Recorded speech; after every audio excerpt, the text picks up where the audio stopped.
diberkati oleh nafsu, belum. Wa yastahibbunal hayata dunya, belum. Kena ruhaniyah sampean kali kula niku seneng nang perkara kehidupan dunia, belum.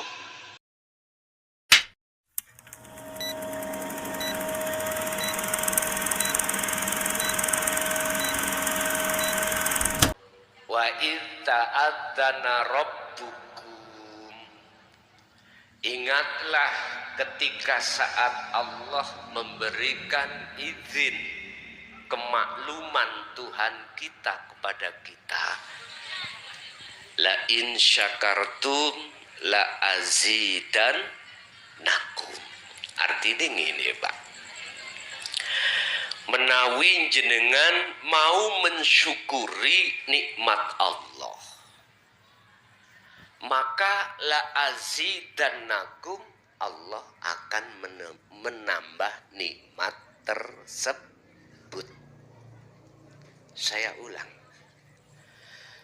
ketika jenengan kalih kula ini mau bersyukur atas nikmat Allah yang diberikan, maka sesuai janji Allah, la azidannakum, aku Allah akan memberikan, menambahi nikmat tersebut. Wis berkenaan dengan nikmat, refepeti enggak tuiti, berkenaan dengan nikmat miturut kitab Hikam karangan Syekh Ibnu Athaillah ada dua. Pertama, nikmatul ijad, yokui nikmat atas penciptaan Allah terhadap makhluk. Yang kedua, nikmatul imdad. Apa? Nikmat Allah yang diberikan terhadap hambanya atas kelangsungan hidup di dunia. Contoh, jenengan bisa napas, iku nikmat. Mata bisa melihat, telinga bisa mendengar, lesan bisa berucap, apapun bentuk nikmat secara jasmani itu disebut nikmatul imdad. Ini diberikan tidak hanya terhadap orang yang mukmin saja, tetapi juga diberikan terhadap hambanya yang ingkar. Paham nggih? Paham masalah babakan jasmani. Inilah Bapak Ibu yang disebut Ar-Rahman. Ini. Tapi satu hal yang tidak diberikan Allah, nikmat terhadap hambanya kecuali hamba yang dipilih. Nikmat apakah itu? Mohon dicatat, sebab ngaji iki jarang dibahas ning majelis umum, jarang. Paling dibahas ning majelis khusus pondok pesantren, lembaga-lembaga Jam'iyah Nahdiyin, khususnya di situ. Apa nikmat yang kami maksud? Yang nikmat itu hanya diberikan hanya pada hamba yang dipilih. Siapa sih hamba yang dipilih itu? Mungkin bisa dibuka kalau bicara hamba yang dipilih oleh Allah di dalam surat Al-Hijr ayat 39-40. Itu hamba yang dipilih, dijelaskan ngeten. Ketika saat iblis ditanya, nafsu ditanya oleh Allah, iblis, apa yang menjadikan menghalangi dirimu untuk tidak mau melaksanakan perintahku, yaitu bersujud terhadap Adam? Jawabnya sederhana, Pak. Nggih, matur suwun. Shallu ala Nabi Muhammad. Gusti, kula niki luwih mulya katimbang Adam. Ngoten ya? Saya khalaqtani min tin, saya khalaqtani min nar. Kula sampean dadosake saka dene geni.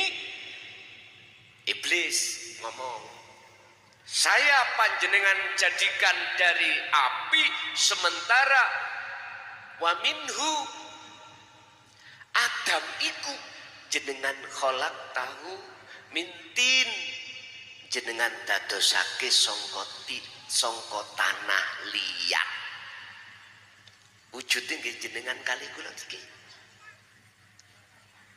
Jadi sing ndadekake penghalang hatinya iblis enggak mau melaksanakan perintah Allah berupa sujud nang Adam, sebab nang jerone iblis ana rasa luwih apik katimbang Adam. Aba wastakbar wa kana minal kafirin. Akhirnya itulah disebut orang yang ingkar. Sebab takabur. Awak dhewe sombong Pak ning ati. Sebab teko ilmu yang kusandang. Umpama saya luwih mulya, luwih apik katimbang jenengan, umpama ning atiku ana pangrasa, ada pangiman, ada keimanan bahwasanya saya lebih baik daripada jenengan di mata Allah, berarti saya itu yo dulure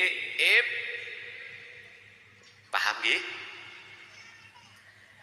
Ilmu itu bisa menjadikan saya takabur. Mohon maaf, pangkat, jabatan, kedudukan iku yo bisa dadekno sebabe ati muncul takabur. Hati-hati. Inilah sebab buah yang ada di dalam hatiku akan tertolak semua amaliyah apapun yang ada pada diriku terhadap Allah.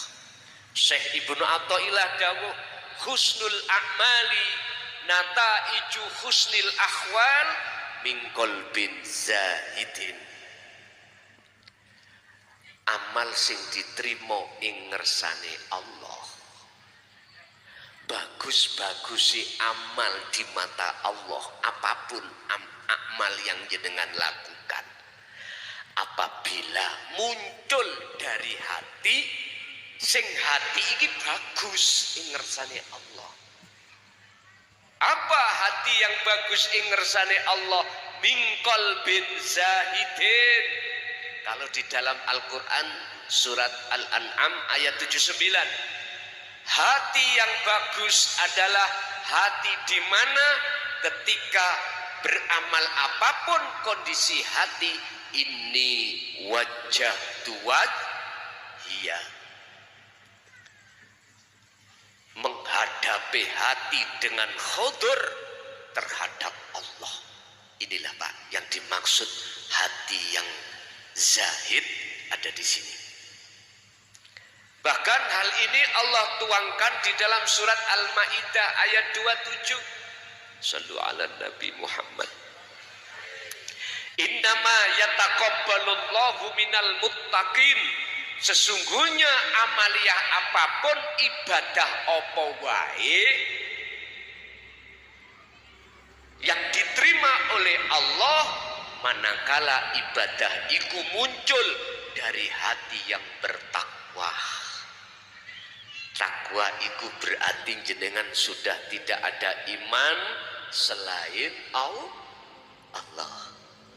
Contoh, kalau niki ngelak Pak, mohon izin. Kalau niki ngelak terus minum air tegat, mohon izin.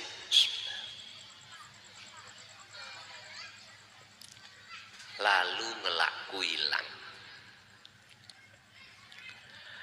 Apabila hatiku ada rasa atau iman, air degan kan makhluk.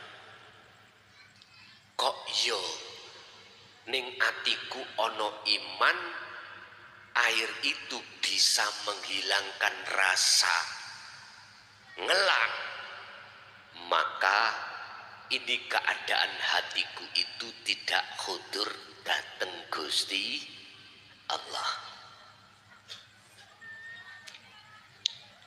Yang disebut inni wajjahtu wajhiya lilladzi fataras samawati wal arda hanifan wa ma ana minal musyrikin, itu adalah ketika saat ibadah apa wae, baik mahdhuf ataupun ghairu mahdhuf, murni sholat, enggak murni minum, hati itu yakin bahwasanya yang menghilangkan rasa haus hanyalah Allah. Inilah yang dimaksud wajah wajhiya. Kalau hati sudah duduk di situ, maka ditutup ayat ini, wa ma ana minal musyrikin. Jenengan sudah tidak lagi golongan orang yang menyekutukan Allah dengan yang lain. Kalau saya tadi tidak aku masih menyekutukan Allah dengan air tegan. Bentuk dalam hatiku ada iman bahwasanya makhluk yang berupa air ini bisa menghilangkan rasa haus. Walaupun secara syariah, secara realita memang benar, tetapi secara ruhaniah ini masih salah. Enggak kusadari dengan satu ayat, Allahu khalaqakum wa ma ta'malun. Allah yang menciptakan seluruh makhluk, dan apa yang muncul dan timbul dari makhluk itu, contohnya menghilangkan rasa haus, itu sebetulnya datangnya dari Allah. Hadis Rasulullah juga mengatakan, la haula wala quwwata illa billahil aliyyil azim. Kita makhluk Pak, baik makhluk yang bernyawa atau tidak, sifatnya semuanya itu la haula, aslinya tidak bisa berperan apapun, tidak punya daya upaya untuk apapun, enggak punya. Wala quwata, dan kekuatan apapun juga tidak bisa. Tapi jikalau itu bisa semata-mata illa bil, inilah yang tidak saya sadari. Akhirnya jatuhnya saya dalam perbuatan syirik khafi. Menurut Syekh Ibnu Athaillah disebut syirik khafi. Subhanallah, ini yang umat manusia tidak sadari. Oleh sebab itu, mengapa di dalam surah Al-Baqarah ayat 208, ketika saat Allah melihat imannya umat manusia banyak yang teringgap syirik khafi, Allah dawuh, udkhulu fisilmi kafah, masuklah kau wahai orang-orang yang beriman di dalam agama Islam dengan sempurna. Artinya, wahai saudaraku yang masih di syariat atau di thariqah, naiklah kau ke hakikat. Dengan begitu kau akan sempurna Islammu di makrifat. Ini Pak,